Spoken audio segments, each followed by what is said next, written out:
जिले की हर खबर सबसे पहले आप तक पहुंचाने का वादा, बस यही है एक इरादा। आज ही लगाए अपना पद्मेश डिजिटल सेटअप बॉक्स। नमस्कार, आप देख रहे हैं पद्मेश 24/7 न्यूज बुलेटिन की शुरुआत करते हैं हेडलाइन से। 4 कर्मचारियों के पॉजिटिव आने पर शहर के 2 बैंक की शाखा रही बंद, परेशान होते रहे ग्राहक।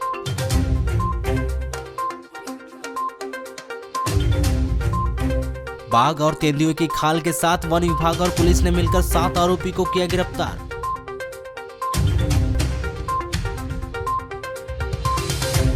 जिले के भीतर 24 घंटे में 3 सड़क दुर्घटनाओं में 2 लोगों की मौत, 3 गंभीर रूप से घायल।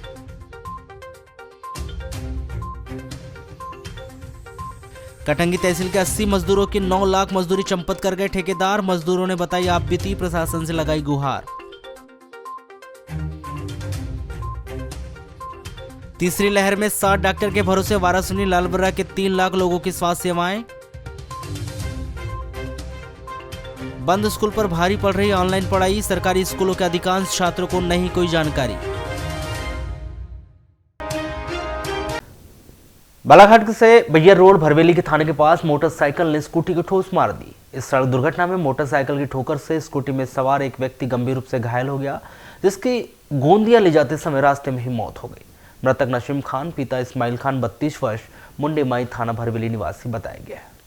प्राप्त जानकारी के अनुसार नसीम खान मजदूरी करता था। 17 जनवरी की रात 9 बजे करीब नसीम खान अपने साथी हिमालय अहमद के साथ स्कूटी में थाने के आगे शादी समारोह में शामिल होने जा रहा था। रास्ते में तेज रफ्तार से आ रही मोटरसाइकिल ने स्कूटी को ठोस मार दी। मोटरसाइकिल की ठोकर से नसीम खान स्कूटी के साथ घसीटता हुआ चला गया, जो सर में चोट लगने से गंभीर रूप से घायल हो गया था, जिसे तुरंत ही इमलियाज अहमद ने मोटरसाइकिल से जिला अस्पताल बालाघाट लाकर भर्ती किया, जहां से प्राथमिक उपचार के बाद नसीम खान को बेहतर उपचार हेतु गोंदिया ले जाया जा रहा था, जिसके रास्ते में ही रजीगांव के पास मौत हो गई। इसके लाश जिला अस्पताल बालाघाट वापस लाई गई। 18 जनवरी को जिला अस्पताल पुलिस चौकी के प्रधान आरक्षक नवल किशोर और आरक्षक विक्रम शर्मा ने मृतक नसीम खान की लाश पोस्टमार्टम करवाकर उसके परिजनों को सौंप दी है और मर्ग कायम कर मर्ग डायरी अग्रिम कार्रवाई हेतु पुलिस थाना भरवेली भिजवा दी गई। कटंगी तहसील के ग्राम सेलवा सहित अन्य गांवों से करीब 80 मजदूरों की मजदूरी का ठेकेदार के द्वारा भुगतान नहीं किया गया है, जिसकी शिकायत ग्राम सेलवा निवासी मजदूर दीपक नागेश्वर सहित कलेक्टर कार्यालय में पहुंचे अन्य मजदूरों ने की है। मंगलवार को कलेक्टर कार्यालय में आयोजित जन सुनवाई में मजदूरी का भुगतान करने की मांग को लेकर आवेदन देने पहुंचे मजदूरों ने बताया कि तेलंगाना के एक ठेकेदार ने जिले के मजदूरों को अकोला, महाराष्ट्र, तेलंगाना, कोलकाता सहित अन्य जगहों पर रेलवे ट्रैक का काम करवाया, लेकिन ठेकेदार ने उन्हें अब तक मजदूरी का भुगतान नहीं किया है। वहीं करीब 90,000 रुपए से अधिक की मजदूरी बकाया होने पर ठेकेदार के द्वारा मजदूरों को मजदूरी देने की जगह मानसिक तौर पर परेशान किया जा रहा है। वहीं मजदूरी मांगने पर मजदूरों को जान से मारने की धमकी भी दी जा रही है, जिससे समस्त मजदूर अपनी जान बचाकर वापस बालाघाट आए हैं। उन्होंने इस मामले में तेलंगाना के संबंधित ठेकेदार से उनकी बकाया मजदूरी का भुगतान कराए जाने की मांग की है। हमारा कॉन्ट्रैक्टर पैसा नहीं दिया, रेलवे में काम किए, 9.5 लाख रुपये, 9,62,000 का पेमेंट है, उसमें नहीं दिया कुछ भी पैसा। हमको जान देने की भी धमकी दिया था, इसलिए हम जान बचा के वहाँ से सभी लोग आ गए। यहाँ से करीबन 80-82 लोग गए थे। कब गए थे? कुछ गए थे 6वें महीने में 22 तारीख को, कुछ गए थे 7वें महीने में 7 तारीख को, और कुछ लोग गए थे अगस्त में 26 से 27 तारीख को। कहाँ काम किया आप लोगों ने? अकोला में काम किए, और अकोला, महाराष्ट्र, यौलखेड़ और चेन्नई में 5 लोकेशन पे काम किए। पिंडीवरम, सुलूरपेटा, नायडूपेटा, गुम्मी पुमड़ी, तिरुवत्तूर, इस 5 रेलवे का जो सेंटर बड़ा स्टेशन है, इस जगह पे काम किए। तो ठेकेदार कौन था? दामोदर, अविली दामोदर। ठीक, उन्हें इतना काम कराया आपके पूरे मजदूरों से, पैसा एक भी नहीं दिया? नहीं दिया, वो जान लेने की धमकी भी दिया था हमारे को, हम जान बचा। क्यों नहीं दे रहा है पैसा? मालूम नहीं, पहले तो एक बार हम लोग गए थे काम करने, तो पूरा पैसा दे दिया था, 11 लाख रुपए। इसी भरोसे से सब लेबर गया था वहाँ पे काम करने। फिर अभी वो एक लेबर का डेड भी हो गया वहाँ पे, वो लोग के लापरवाही से, तो उसका भी कुछ भुगतान नहीं दिया। उसका फैमिली 10 लाख का मांग किया था, तो हम बोले हाँ दे देंगे, फिर उसका फैमिली को भी कुछ भी पैसा नहीं दिया। एग्रीमेंट वगैरह भी कुछ हुआ था क्या आप लोग? एग्रीमेंट पे हमारा साइन करके हम दे दिए। वो लोग बोले कि हम साइन कर दिए, ऑफिस में करके रखे, मगर वो ऑफिस में साइन नहीं करे, ऐसे ही खाली मेरा ही साइन था उसमें। वो लोग नहीं किए जानबूझ के।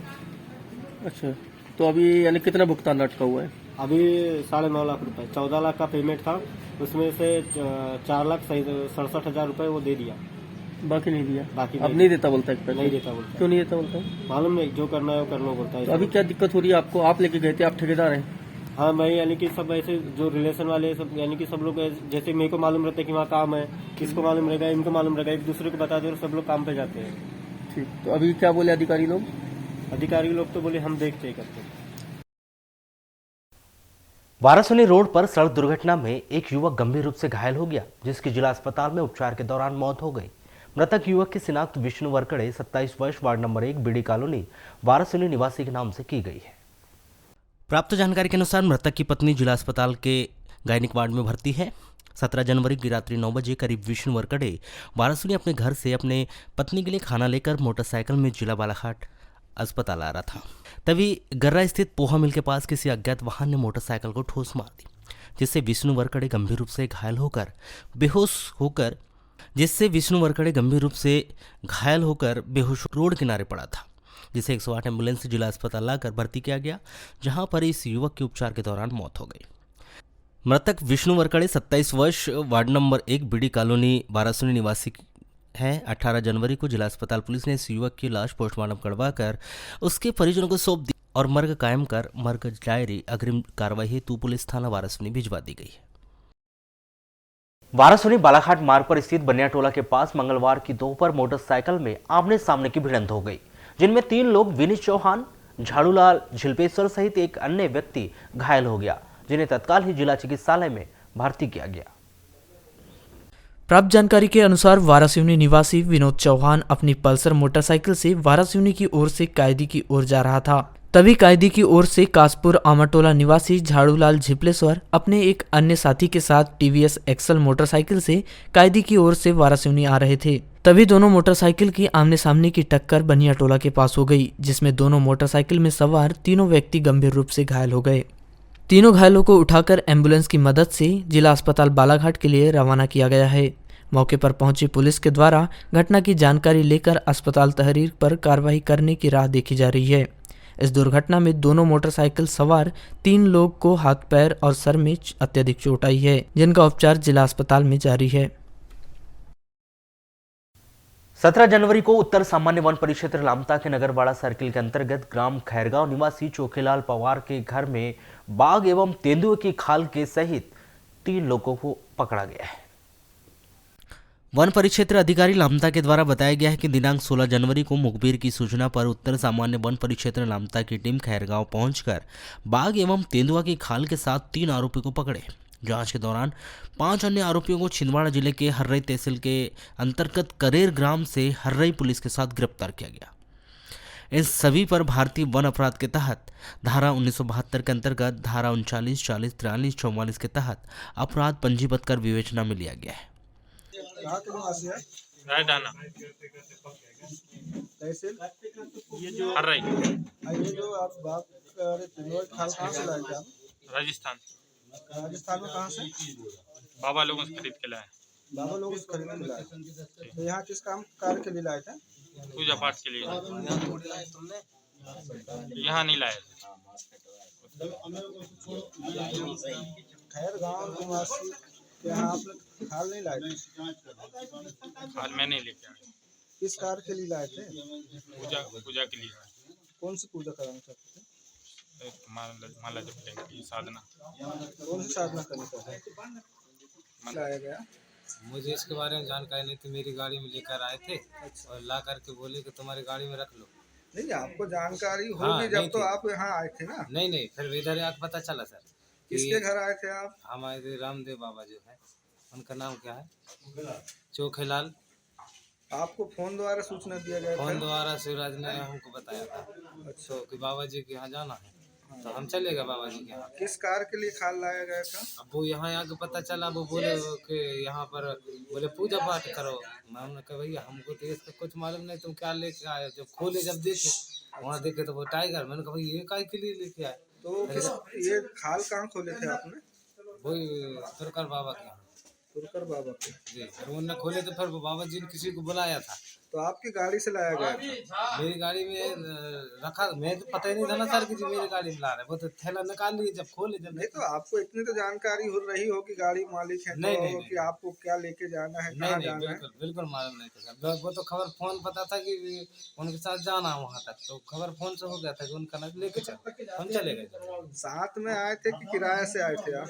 कौन? आप? गाड़ी मेरी सर, मेरी खुद की। नहीं तो किराए से लाए थे गाड़ी को कि इनके साथ आए थे? नहीं, मेरा काम भी था यहाँ, उसी दिन आना था मुझे। अच्छा। तो उसी के साथ में लिया। पुरानी जान पहचान इनसे? नहीं है सर, बिल्कुल नहीं है। हमारी जान पहचान इनसे 12 तारीख में हुई।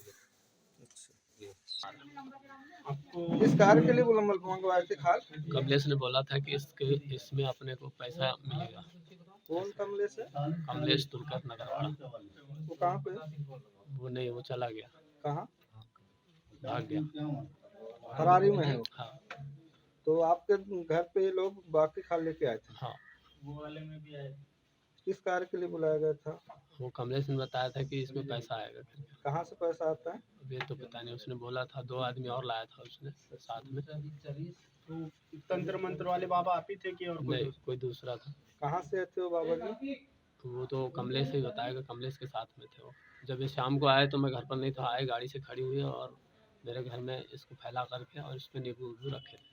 नहीं, आपके द्वारा इनको बुलवाया गया था ना? नहीं, इनको कमलेश के द्वारा बुलाया गया। नहीं तो आपके यहाँ कैसे पहुँचे? वही तो बता रहा हूँ मैं, कमलेश ने मुझे बोला इनको बुलाने के लिए।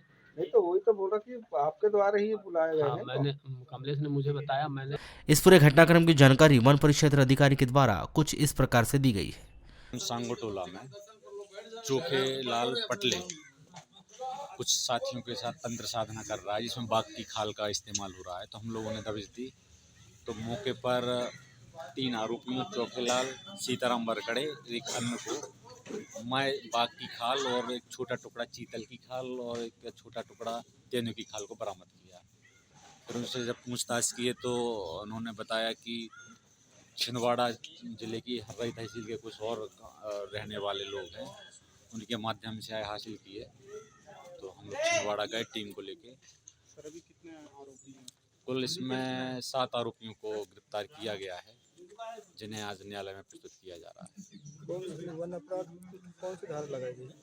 वन्य प्राणी संरक्षण 1972 की धारा 39, 44, 51, 52 के तहत लालबरा मुख्यालय से 20 किलोमीटर दूर ग्राम पंचायत मांजापुर के ग्रामीण जनों के द्वारा पंचायत के प्रधान के साथ 18 जनवरी को तहसील कार्यालय पहुंचकर प्रभारी तहसीलदार सतीश चौधरी को ज्ञापन सौंपकर औद्योगिक केंद्र खोलने पर आपत्ति दर्ज करवाई है। वहीं आपत्ति पर कार्रवाई नहीं होने पर आंदोलन करने की शासन प्रशासन को चेतावनी भी दी गई है। सरपंच अजय विसेन व ग्रामीणों ने बताया कि हमारे ग्राम में एक ही खेल मैदान है, जहां प्रशासन के द्वारा रकबा 17 हेक्टेयर कृषि भूमि से परिवर्तित कर औद्योगिक कार्य के लिए भूमि हस्तांतरित की गई है। वहीं उस भूमि से लगाकर कृषि भूमि भी है, जहां किसान के द्वारा अपने परिवार के पालन पोषण के लिए कृषि कार्य किया जाता है। साथ ही उक्त भूमि से लगकर आबादी क्षेत्र अर्थात लोगों के रहवासी मकान बने हुए हैं। यदि उक्त भूमि को औद्योगिक कार्य हेतु हस्तांतरित किया जाता है और औद्योगिक केंद्र बनता है, जिससे लोगों के स्वास्थ्य व पर्यावरण पर विपरीत असर पड़ेगा। साथ ही कृषि भूमि पर औद्योगिक प्रदूषण के कारण किसानों को सही उपज पैदा नहीं होगी, जिससे ग्रामीण जनों में आक्रोश व्याप्त है। हम लोग आए थे, हमारे ग्राम का एक पट्टेकरा है 56/1, जिसका खसरा नंबर है, तकरीबन 38 एकड़ ज़मीन है, जिसमें उद्योग के लिए जिला केंद्र द्वारा उद्योग केंद्र द्वारा मांगा गया है, जिसमें हमारे समस्त ग्रामवासियों को आपत्ति है और तहसीलदार जी से मिलने हम आज आपत्ति का दिन था और पूरे हमारे ग्रामीण जन आपत्ति प्रस्तुत करने आए हैं। क्या परेशानी आ रही है सर? परेशानी ये आ रही है कि हमारे पास वो एक ही मैदान जो खाली, जिसमें बच्चे क्रिकेट भी खेलते हैं और पट मैदान भी है वो, इसलिए हम लोग सभी ग्रामवासी उसमें आपत्ति प्रस्तुत कर रहे हैं। अनुमान नहीं बनना चाहिए तो? बिल्कुल नहीं बनना चाहिए। हमको औद्योगिक खुलने के लिए हमारा ग्राम पंचायत के अधीनस्थ में गांव में एक ही है पट्टेकर, और वो पट्टेकर को हम सभी ग्रामीण जन बचाना चाह रहे हैं। हम औद्योगिक धंधे वालों को हम देना नहीं चाह रहे। जैसे अभी खुद खेल मैदान है कि एक ही है आपके गांव में? खेल मैदान हमारे यहाँ पे एक ही है सर। उसी जगह का स्थान चयन किया गया है? उसी जगह का स्थान चयन किया गया है। तो आप लोग सभी आपत्ति लगा रहे हैं? जी हाँ। अगर निर्माण होता है तो फिर हम गांव के जन समुदाय मिलकर आंदोलन करेंगे, मांग करेंगे, हड़ताल करेंगे, भूख हड़ताल करेंगे। पर बनने नहीं देंगे आप लोग? नहीं बनने देंगे। जो अभी जो हमारा जो पट्टेकरा है वो हमारे पूर्वजों से वहाँ पर पट जोड़ी का पट होता है और अभी हमारे बच्चे लोग क्रिकेट खेलते हैं। एक गांव का एक सौंदर्यीकरण मैदान है, वहाँ अगर मान कर चलो किसी प्रकार का भी उद्योग खड़ा होता है जिससे प्रदूषण खराब होगा और नगरी हमारी बस्ती वहीं से लगी हुई है जिनके बच्चों पे विपरीत प्रभाव पड़ेगा। इसलिए हम किसी भी शर्त पर वो मैदान किसी भी हद पर नहीं देना चाहते। अगर ऐसा होता है, अगर वहाँ पर निर्माण किया जाता है तो किस तरह से विरोध करेंगे आप लोग? आंदोलन करेंगे। प्रभारी तहसीलदार सतीश चौधरी ने बताया कि मांझापुर में स्थित कृषि भूमि से परिवर्तित कर औद्योगिक कार्य के लिए विभाग को हस्तांतरित की गई है, जिस पर ग्रामीण जनों के द्वारा आपत्ति लगाई गई है। आपत्ति की बिंदुओं पर जांच कर वैधानिक कार्रवाई की जाएगी। कोतवाली पुलिस ने ऑनलाइन धोखाधड़ी करने के मामले में गिरफ्तार दिल्ली के 2 आरोपियों को पुलिस रिमांड अवधि में दिल्ली लेकर जाएगी। इस मामले में और एक महिला सहित 3 आरोपियों को गिरफ्तार किए जाने की संभावना भी व्यक्त की जा रही है। आपको बताया कि बालाघाट नगर के वार्ड नंबर 13 गंगानगर बालाघाट निवासी देवेंद्र कावसे से किसी व्यक्ति ने श्रीराम फाइनेंस कंपनी दिल्ली के द्वारा बिजनेस के लिए एवं मकान निर्माण के लिए लोन फाइनेंस किए जाने का झांसा देकर आरोपी के द्वारा 2,09,547 रुपए की ऑनलाइन धोखाधड़ी की थी। इस मामले में कोतवाली पुलिस की टीम ने दिल्ली पहुंचकर 2 आरोपी अनुज कुमार यादव 21 वर्ष मंडावली गली नंबर 11 न्यू दिल्ली और गौरव कोठारी 25 वर्ष नवीन नगर सहारनपुर उत्तर प्रदेश निवासियों को गिरफ्तार किया था, जिन्हें दिल्ली से ट्रांजिट रिमांड पर बालाघाट लाया गया और उन्हें 17 जनवरी को बालाघाट की विद्वान अदालत में पेश किया गया, जहां से उन्हें 7 दिन के पुलिस रिमांड पर लिया गया है, जिन्हें पूछताछ कर उनके द्वारा ठगी किए गए रुपये की जब्ती की जानी है। पूछताछ में अभी तक इस ऑनलाइन ठगी के तार इन 2 आरोपियों के अलावा आरोपियों से जुड़े होने की बात करी जा रही है, जिनमें एक महिला सहित 3 आरोपी शामिल होने की भी संभावना है। 18 जनवरी 2022 को प्राप्त रिपोर्ट में बालाघाट जिले के 38 मरीजों के सैंपल कोरोना पॉजिटिव आए हैं। पूर्व में कोरोना पॉजिटिव आए 16 मरीजों के ठीक हो जाने पर उन्हें आज 18 जनवरी को डिस्चार्ज कर दिया गया। इस प्रकार जिले में कोरोना पॉजिटिव मरीजों की संख्या बढ़कर अब 120 हो गई है। इन सभी मरीजों का होम आइसोलेशन में उपचार किया जा रहा है। मुख्य चिकित्सा एवं स्वास्थ्य अधिकारी डॉक्टर मनोज पांडे ने बताया कि जिले में कोरोना के एक्टिव मरीजों की संख्या अब 120 हो गई है। जिले में 18 जनवरी 2022 तक कुल 9,323 मरीज कोरोना पॉजिटिव पाए गए हैं। जिले के अस्पतालों में कोरोना का संभावित कोई भी मरीज भर्ती नहीं है। 18 जनवरी 2022 को कोरोना टेस्ट के लिए 1,289 मरीजों के सैंपल एकत्रित किए गए और 948 सैंपलों की रिपोर्ट प्राप्त हुई है। जिले के 1,288 सैंपलों की रिपोर्ट अभी आना शेष है। 18 जनवरी को कोरोना पॉजिटिव आए मरीजों में बैयर के 3, बोदा का 1, पिपरिया के 2, उकवा का 1, शरेखा का 1, परसाटोला का 1, गढ़ी का 1, पौंडी बैंक का 1, भैंसवाही का 1, कटंगी के 3, नेवरगांव का 1, कोहका का 2, आमानाला का 1, खैरलांजी तहसील के अंतर्गत भोरगढ़ के 2, खोटी का 1, बैजू मोगांव का 1, पिंड के पार का 1, अथरी का 1, दैतबर्रा का 1, खैरलांजी का 1 और नगरी क्षेत्र बालाघाट के 11 मरीज शामिल है। कोरोना पॉजिटिव मरीजों की निरंतर बढ़ रही संख्या को देखते हुए बालाघाट जिला प्रशासन ने आमजनों से अपील की है कि बहुत जरूरी होने पर ही घर से बाहर निकले और घर से बाहर निकलने पर मास्क अवश्य लगाए और 2 गज की सोशल डिस्टेंसिंग का पालन करें। भीड़ वाले स्थानों एवं कार्यक्रमों में जाने से बचे। 26 लाख रुपए की धोखाधड़ी करने के आरोप में गिरफ्तार सूर्योदय स्मॉल फाइनेंस बैंक लिमिटेड के कैशियर यशवंत ठाकुर और स्पाइल मनी लिमिटेड के कैशियर कमल किशोर ठाकरे भटेरा चौकी बालाघाट निवासी को बालाघाट की विद्वान अदालत में पेश कर दिया गया, जहां से उन्हें 22 जनवरी तक पुलिस रिमांड पर लिया गया है। आरोपियों से 26 लाख के घोटाले से संबंधित मोबाइल, लैपटॉप, नकदी रुपए के अलावा अन्य दस्तावेज जब्त किया जाना है। आपको बताया कि बालाघाट नगर में से संचालित सूर्योदय स्मॉल फाइनेंस बैंक लिमिटेड एवं स्पाइल मनी लिमिटेड, जिनका रजिस्टर्ड मुख्यालय मुंबई और दिल्ली में है और दोनों के बीच अनुबंध है। बालाघाट में सूर्योदय स्मॉल फाइनेंस बैंक लिमिटेड का कैशियर यशवंत ठाकुर और स्पाइल मनी लिमिटेड का कैशियर कमल किशोर ठाकरे बालाघाट निवासी ने आपसे मिलीभगत कर सूर्योदय स्मॉल फाइनेंस बैंक लिमिटेड के 26,06,000 रुपए गबन कर धोखाधड़ी की। इस मामले में दोनों के विरुद्ध धारा 420, 467, 468, 471, 34 भारतीय दंड विधान के तहत अपराध दर्ज किया गया। इस मामले में दोनों को गिरफ्तार करके 18 जनवरी को बालाघाट के विद्वान अदालत में पेश किया गया, जहां से उन्हें इस मामले की पूछताछ के अलावा मोबाइल, लैपटॉप, रुपए सहित अन्य दस्तावेज की जब्ती हेतु 22 जनवरी तक पुलिस रिमांड पर लिया गया है। जिला मुख्यालय के कालीपुतली चौक के निकट स्थित एसबीआई की मेन ब्रांच के एक कर्मचारी की रिपोर्ट कोरोना पॉजिटिव आने के बाद मंगलवार को बैंक का कार्य पूरे दिन के लिए स्थगित कर दिया गया। बैंक का काम स्थगित होने के कारण सैकड़ों लोगों को परेशानी का सामना करना पड़ा। रोजाना की तरह ही सुबह 10 बजे के बाद एसबीआई की मेन ब्रांच के बाहर लोगों की आवाजाही शुरू हो गई। एक कर्मचारी की रिपोर्ट कोरोना पॉजिटिव आने की वजह से ब्रांच बंद रहेगी तो वह निराश होकर लौट गए। एसबीआई मेन ब्रांच के डिप्टी मैनेजर पीयूष टंडन ने बताया कि एक कर्मचारी की रिपोर्ट कोरोना पॉजिटिव आ चुकी है। एक की रिपोर्ट शाम तक आने वाली है। इस बात की जानकारी स्थानीय प्रशासन को दे दी गई है, जिसके बाद से नगर पालिका के द्वारा पूरे ब्रांच को मंगलवार को सैनिटाइज करवाया जा रहा है। यही नहीं, ब्रांच में कार्यरत 32 कर्मचारियों के टेस्ट करवाए जाने के आदेश दे दिए गए हैं। मंगलवार को ब्रांच पूरी तरह से बंद रहेगी। जिला प्रशासन की अनुमति के बाद ही बुधवार को ब्रांच खोली जाएगी। आपको बता दें कि एक दिन पूर्व ही सोमवार को वारासिवनी के एसबीआई में एक कर्मचारी की रिपोर्ट पॉजिटिव आने के बाद बैंक दिन भर के लिए बंद कर दिया गया था। सभी कर्मचारियों को कोरोना टेस्ट कराने के लिए आदेश दिए गए थे।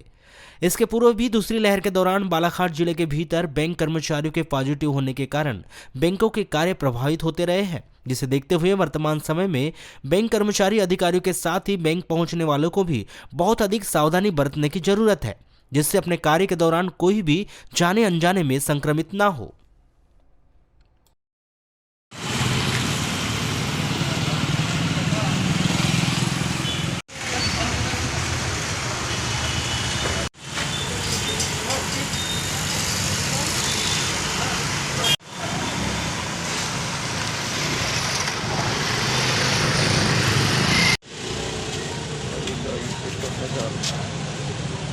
मैं एक्चुअल में यहाँ आया था, मेरा एक ट्रांजेक्शन था 42,652 रुपए का, वो अभी तक क्लियर नहीं हुआ है।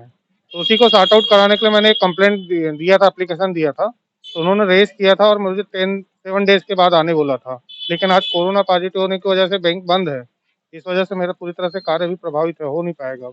मैंने अभी वहाँ से वो गार्ड से बात किया, तो गार्ड का कहना है कि मिनिमम 7 से 8 दिन तक बंद रहेगा। अभी कुछ कंफर्म कह भी नहीं सकते, ये लंबा। हाँ, सभी लोगों का कोरोना पॉजिटिव जो है या नहीं है टेस्ट होगा, उसी के बाद में जो भी है आदेश के हिसाब से ही बैंक ओपन होगा। इससे तो बहुत परेशानी हो रही है। सारे लोग मेरे साथ, अभी और भी 2-4 लोग आए हुए थे, कुछ लोगों के घर शादी का बताया, तो बैंकिंग कार्य प्रभावित होने से बहुत प्रभावित है सभी लोग। वहीं दूसरी ओर शहर के गोंदिया रोड स्थित सेंट्रल बैंक की ब्रांच में कार्यरत 3 कर्मचारी की कोविड पॉजिटिव आ जाने के बाद ब्रांच को मंगलवार को पूरे दिन के लिए बंद कर दिया गया और संपर्क में आए सभी कर्मचारी अधिकारियों के सैंपल लिए गए। आपको बता दें कि स्टेट बैंक की मेन शाखा की तरह ही सेंट्रल बैंक दिन भर बंद होने के कारण यहां पहुंचने वाले ग्राहकों को भी परेशानी का सामना करना पड़ा। ब्रांच के बाहर चस्पा किए थे नोटिस बोर्ड के माध्यम से पहुंचने वाले लोगों को जानकारी मिली कि कोविड की वजह से मंगलवार को कार्य स्थगित किया गया है। जिले के सबसे अग्रणी जटासंगत त्रिवेदी स्नातकोत्तर महाविद्यालय में एडमिशन फीस जमा कराने की प्रक्रिया प्रारंभ है। इस दौरान छात्र छात्राओं के द्वारा लाइन में लगकर फीस जमा किया जा रहा है। वहीं इस दौरान कुछ छात्र छात्राएं ऐसे भी देखे गए जो कक्ष के अंदर सीधा प्रवेश कर फीस जमा कर रहे थे, जिस पर कॉलेज के अन्य छात्र छात्राओं द्वारा आपत्ति जताई गई। छात्र छात्राओं के द्वारा विरोध को देखते हुए एडमिशन फीस जमा करने वाले कक्ष के कर्मचारी हरकत में आए और उन्होंने अलग से फीस जमा किए जाने का कार्य बंद किया। आपको बताएं कि इस समय सभी को पता है कोरोना महामारी में भीड़ के रूप में इकट्ठा होना सभी के लिए परेशानीदायक साबित हो सकता है। वहीं एडमिशन फीस जमा करना भी बहुत जरूरी है। यही कारण है कि छात्र छात्राएं खतरा मोल लेकर घंटों तक लाइन में खड़े रहकर फीस जमा करने को विवश हैं। खड़े हैं आप? जी, हम एडमिशन फीस जमा करने के लिए उपस्थित हुए हैं, बट यहाँ पे जो है रोज आ रहे हैं। कब से खड़े हैं आप? हम लोग 11 बजे से खड़े हैं। अच्छा, कुछ बच्चे अंदर गए हैं, ये क्या कर रहे हैं, ऐसा कुछ पता है क्या आप लोग को? उनकी पहचान है, वो लोग फीस जमा करने वाले हैं। अच्छा, हमारी पहचान नहीं, हम लोग लाइन में लगे हैं। अच्छा, मतलब पहचान वालों का हो जा रहा है। तो क्या होना चाहिए इसमें? सभी लोगों को समान अधिकार दो ना। क्या नाम है आपका? प्रीति खटले। अच्छा, कब से खड़े हैं लाइन में आप? हम लोग 11 बजे से खड़े हैं। देखिए, जहाँ कुछ लोगों का अंदर से हो रहा है और जो लाइन में खड़े हैं उन लोगों का बाद हो रहा है, लेट हो रहा है उन लोगों का। क्या होना चाहिए इसमें? इस वजह से सब लोगों को लाइन से ही खड़े रहना चाहिए, अंदर से स्प्रेड नहीं होना चाहिए। इस पर पीजी कॉलेज एनएसयूआई प्रभारी ऋषभ सहारे ने आपत्ति जताते हुए कहा कि सभी छात्र छात्राओं को एडमिशन फीस जमा करना जरूरी है, इसलिए सभी छात्र छात्राओं को कई घंटों से लाइन में लगकर फीस जमा करनी पड़ रही है। आज जैसे कि देखने को मिल रहा है कि बीए डिपार्टमेंट में जो खरीद फरोख्त भी हो रही है, देखा जाए तो अंदर में फीस ज्यादा भी ली जा रही है, अंदर में बुलाकर, ये चीजें बहुत गलत है। हम इसको विरोध कर रहे हैं। हम प्राचार्य महोदय को लेटर भी देंगे इस विषय के लिए कि ये गंभीर विषय, इसको जल्द से जल्द इसका निराकरण किया जाए और सोशल डिस्टेंसिंग का पालन किया जाए, मास्क का प्रयोग किया जाए। इसी तरह जब यह विषय मीडिया के संज्ञान में आया तब मीडिया को देखकर कर्मचारी भी कहने लगे कि छात्र छात्राओं को सीधे कक्ष में आकर फीस जमा करने लगातार मना किया जा रहा है, लेकिन छात्र छात्राएं मानते ही नहीं हैं। मीडिया के संज्ञान में यह विषय सामने आने के बाद कर्मचारियों द्वारा कक्ष को बंद कर दिया गया ताकि बाहर से छात्र छात्राएं अंदर प्रवेश न कर सके और कतार में लगकर सभी छात्र छात्राएं बारी बारी से फीस जमा करें। कोरोना की तीसरी लहर आने के बाद कोरोना के बढ़ते संक्रमण को देखते हुए शासन के द्वारा समस्त स्कूलों को 31 जनवरी तक के लिए बंद कर दिया गया है। वहीं बच्चों को उनके घर पर ही मेरा घर मेरी पाठशाला कार्यक्रम के जरिए ऑनलाइन पढ़ाई करवाए जाने के निर्देश भी दे दिए गए हैं, लेकिन इसका जमीनी स्तर पर क्रियान्वयन होते दिखाई नहीं दे रहा है। पद्मेश 24/7 की टीम के द्वारा कुछ ग्रामों का भ्रमण किया गया तथा जानकारी भी ली गई, जिसमें मेरा घर मेरी पाठशाला जैसा कुछ भी देखने को नहीं मिला।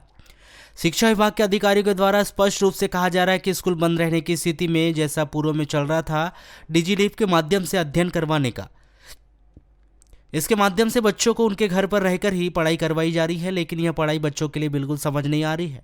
कई बच्चों के पास तो मोबाइल भी नहीं है। ऐसी स्थिति में डिजिलीव पढ़ाई से बच्चे कोसों दूर देखे जा रहे हैं। स्कूल बंद होने की स्थिति में बच्चे पूरे समय खेलते हुए देखे जा रहे हैं।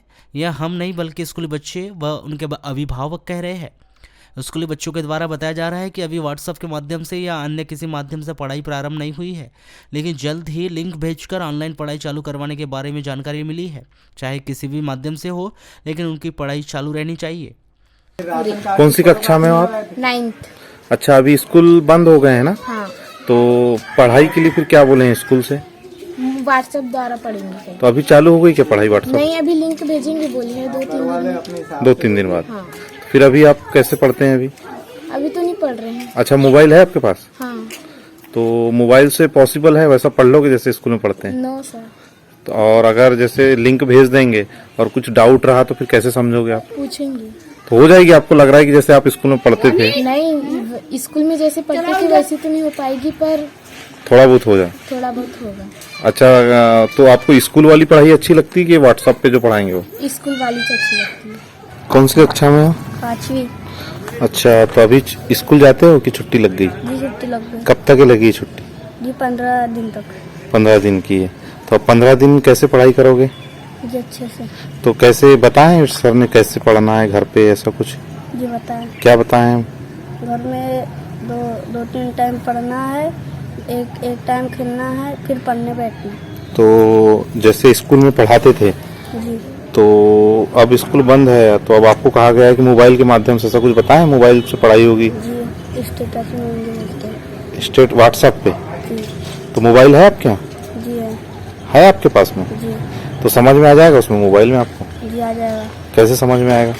स्टेटस में जी हम लोग भेजेंगे ना। हाँ, इतने दिन से अभी नहीं जा रहे हो आप? 4 दिन। तो 4 दिन में अभी तक भेजे ही नहीं मैडम ने? जी नहीं, हमारे पास। और अब कैसा करोगे जब भेज नहीं रहे मैडम, तो फिर कैसे पढ़ोगे? जी, नंबर निकालेंगे मैडम का? जी। फोन करोगे जी कि हमें पढ़ाओ मैडम कह के? जी। अब मैडम तो नहीं पढ़ा रहे हैं अभी आपको, है ना? जी। फोन भी नहीं किए मैडम ने आप? जी नहीं किए। आपने संपर्क किए कि नहीं स्कूल में जाके कि 4 दिन हो गया मैडम, अब हम कैसे पढ़े? अरे आपको किसी दोस्तों ने बताया कि किसी की पढ़ाई हो रही है व्हाट्सएप में? जी बताया ना। क्या बताया दोस्तों ने? दोस्तों ने बताया कि व्हाट्सएप में पढ़ाई हो रही है, तो तू भी देख लेना। तो तुमने देखे फिर? जी देखे, तो जी हमारे जो व्हाट्सएप भी नहीं बनाए। व्हाट्सएप नहीं बनाया? जी। तो आया ही नहीं होगा फिर तो? जी नहीं आया। तो कैसे करोगे अब? आप भी वेट करोगे अभी? जी। वहीं कुछ अभिभावकों का कहना है कि सरकार के द्वारा कहा जा रहा है कि एंड्रॉयड मोबाइल के माध्यम से बच्चों को भी पढ़ाया जाएगा, लेकिन उनके पास एंड्रॉयड मोबाइल ही नहीं है, तो पढ़ाई कैसे हो पाएगी? आपके यहाँ कितने बच्चे हैं जो स्कूल? 2 बच्चे। कौन सी कक्षा में? एक 4थी में, एक 1ली में। तो अभी स्कूल जाते हैं ये लोग? हाँ जाते थे, अभी 2-3 दिन हुआ है बंद है थे। हाँ, स्कूल जैसे कि अभी कोरोना के लिए बंद कर दिया गया है, तो अब जैसे कि स्कूल बंद कर दिया है तो शासन के आदेश हैं कि घर में जो है मोबाइल के माध्यम से पढ़ाया जाएगा, तो अभी आपके यहाँ पढ़ाई होती है क्या मोबाइल के माध्यम से? हाँ, वो मैडम ने बोली है ना पढ़ाएंगे। तो मोबाइल है आपके यहाँ? नहीं, मोबाइल तो नहीं है। तो फिर जब मोबाइल नहीं पढ़ाई होगी क्यों नहीं, मगर अभी नहीं, तो मोबाइल नहीं है हमारे पास। अब क्या रहता है, मोबाइल पे व्हाट्सएप के माध्यम से इनको पढ़ाया जाएगा। हाँ। लेकिन जैसे कि आप बता रहे हैं कि आपके यहाँ मोबाइल नहीं है, तो ऐसे में तो नहीं पढ़ा पाएंगे। फिर नहीं पढ़ा पाएंगे, तो मैडम ने बोली ना ये रेडियो या टीवी से पढ़ाना करके बच्चों को। नहीं, जैसे कि क्या लग रहा है, रेडियो या टीवी के माध्यम से आप जैसे कि आपको भी समझता है, क्या पढ़ाई हो जाएगी बच्चों की? पॉसिबल है क्या? नहीं, पढ़ाई तो वो व्हाट्सएप में भी नहीं होगी, क्योंकि बच्चे तो खुद ही वो हाँ वो खेलते हैं, ऐसा है। मतलब ये जो शासन जैसे कि बोल रहा है कि जैसे टीवी के माध्यम से पढ़ाओ, मोबाइल के, तो लगता है आपको पढ़ाई होगी बच्चों की? बच्चों की पढ़ाई तो नहीं हो सकती, क्योंकि वो व्हाट्सएप में भी नहीं हो सकती। बच्चे खुद ही खेलते हैं जी, वो क्या और ऑनलाइन में खेलेंगे तो कुछ वो क्या क्या आता है, सब ऑनलाइन में पढ़ाई नहीं हो सकती। अच्छा, तो क्या होना चाहिए आपके हिसाब से? जैसे स्कूल खुलना चाहिए और स्कूल में ही मतलब बच्चों को पढ़ाया जाता है। ठीक, स्कूल खुलना चाहिए, लेकिन सरकार बोल रही है कि अब कोरोना काल में स्कूल को बंद कर दिया जाए और एंड्रॉयड मोबाइल के माध्यम से बच्चों को पढ़ाया जाएगा। हमारे यहाँ तो एंड्रॉयड मोबाइल नहीं है, लेकिन हमारे बच्चे को तो अभी पिछले 2 साल से स्कूल बंद चालू में पढ़ते लिखते कुछ भी नहीं आ रहा।